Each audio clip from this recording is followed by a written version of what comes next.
Hello, my loves. This will be the 2024 horoscope for those of you with Capricorn as your rising sign. Please remember that you should always check the predictions for your rising sign first before you check the ones for your sun sign. Okay?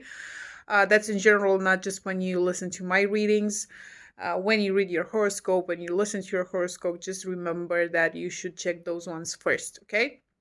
We're not using tarot cards, oracle cards, nothing like that. We're just looking at the chart. We will be looking at the major events of 2024, and we will see what you guys can expect, those of you with Capricorn as your rising sign. Okay, for those of you that already know a little bit of astrology, please remember that if your rising sign is at, let's say, a higher degree, let's say 20 degrees in Capricorn, you can expect some of these changes, some of these energies a little bit later. Okay, with that being said, let's see, what do we have here for you guys? Well, who's getting rid of Pluto after years of torment? It's you guys. Okay, finally. Well, anyway, Pluto will get back to Capricorn for a little bit, between the 2nd of September 2024 until the 19th of November 2024. Those dates can, get changed a little bit depending on your time zone, but that's kind of when you can expect Pluto back in Capricorn for a little bit. But still, it's a good thing you're getting rid of Pluto. Pluto is the planet in astrology that forces you to meet your shadow, right? That's why I was saying that, after years of torment, you're finally getting rid of it. Pluto is actually not a bad planet, and I'm sure that you evolved a lot in the last years, but still, this will feel for you guys like a breath of air, okay? After all the digging, soul searching, the need for control that you might have felt in the last years, for now, you can finally relax a little bit, okay?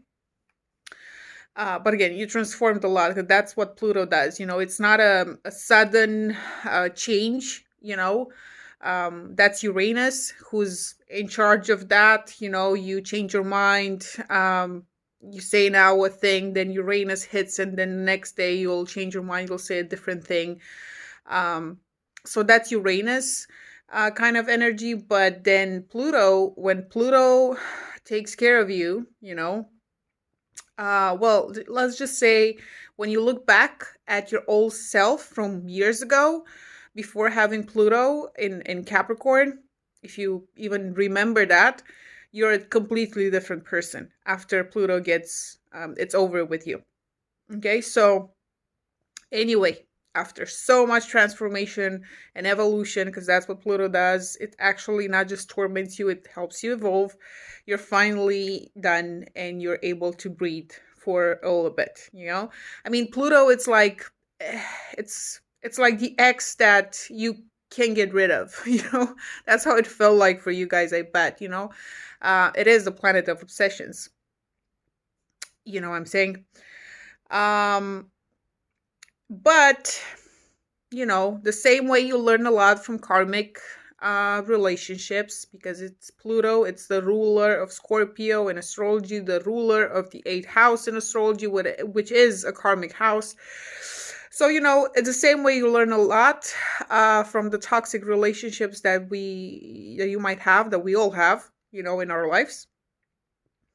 Even those are, painful and stuff, you learn a lot from them. And it's the same with Pluto. It basically teaches you more about yourself, okay? About who you really are. It forced you to acknowledge and then accept your ugly side as well. It made you realize better what you deserve, what you desire, and what you deserve. I just remember, if you watched Lucifer, the question that Lucifer had for people, tell me your biggest desire. That's Pluto. That's Pluto for sure. It's called Hades. It's basically Satan, and Hades in mythology, it's the ruler, it's the god of hell. Okay. Anyway, enough about Pluto. The thing is, people in the last years might have judged you a lot, might have criticized you a lot, and this really, made you get out of your comfort zone. Um, but it made you also want more from yourselves. Okay, it forced you to, like I said earlier, evolve at the end of the day. Okay, Pluto fucked you over, but you're better than you were before. Just remember that. Okay. Uh, now, the thing is, this month in January, in a couple of days, with Pluto entering Aquarius, for you guys can feel like your financial situation will be analyzed or will be on the loop there. Um, how you spend money, what you spend money on, why are you doing that, what makes you spend that money. You're gonna want to control your relationship with money. Okay, your finances better. Okay, it might be that you guys for the next years, I'm not gonna lie, you might feel like, oh my god, what if I end up losing all my money, and stuff like that, because it brings a lot of fears. Pluto brings a lot of fears usually when enters a particular area of our lives. So that might happen. Even if, let's say, you're doing pretty well financially and you shouldn't really worry that much, you're still gonna think that, oh my god, what happens if I lose everything? The point is, we can always lose everything, when it comes to money, at least. And not just when it comes to money, we don't really own anything. And yes, if you lose all your money, you're just gonna make some back. At the end of the day, as long as you're healthy, you're alive, you can always change your situation. Just remember that. And what's the worst case scenario? I always tell that to my friends. Okay, let's say you lose all your money one day. You end up not, being able to I don't know, get food. Okay, you'll steal some, and then you'll go to prison, and then you're gonna have a shelter and some food. Okay, I'm just joking, guys, don't do that. But you get the point. Regardless, it doesn't matter what if you lose the money. Okay, try not to freak out about that too much. If you remember something, remember that for the next years. The point is, you have to analyze yourselves as good as possible. You have to think about what you need to feel safe. Okay, and if it's healthy for you or not. Maybe what you need to feel safe, it's like a super good car or a super big house and stuff. And you really have to think about, well, do I really need this? Okay, I feel safe because I have this house and all of that, and I have the money, but do I really need all this space? No, probably not really.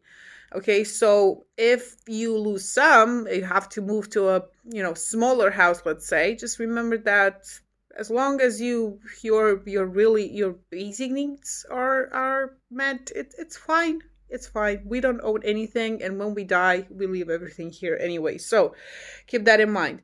Okay, you don't need to earn 10K a month to be happy, or to be happy, to have a fulfilling life. So take a look at your values, at your priorities,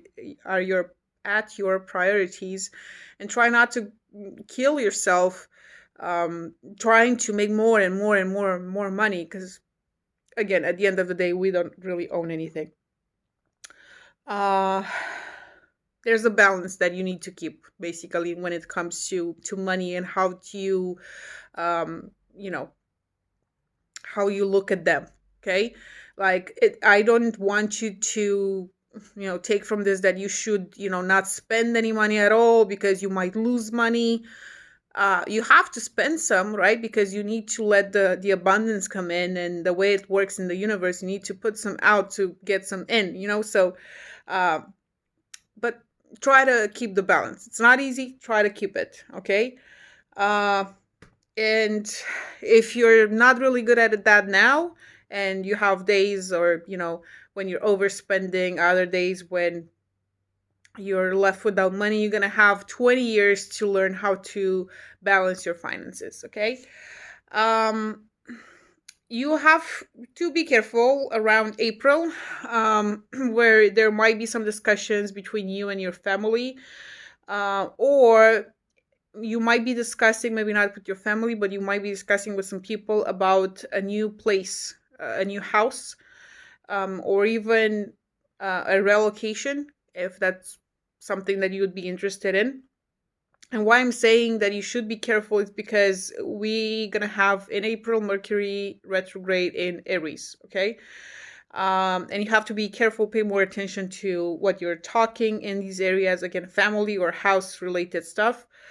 And you pay attention when you sign contracts, okay, during this time in April. Between 15th and the 26th of April, you might fall in love. You might have a kid if that's what you want. If that's not what you want right now, meaning to have a kid, just, use some protection. Just remember that. There could be in April, at the end of April, a lot of drama when it comes to love. Okay. Maybe you're gonna find a new partner. It's gonna be a telenovela, the way they call it in Mexico, right? It's gonna be a drama, an intense drama, intense love and stuff. So again, you might be falling in love in April. At the end of it, after the 26th of May, Jupiter will be entering Gemini. Jupiter is like God in astrology, in a way.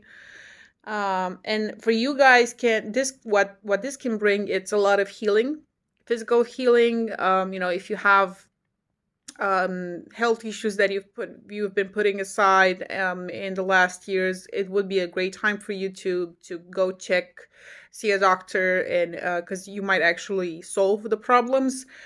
So for some of you, it's going to be healing, physical healing.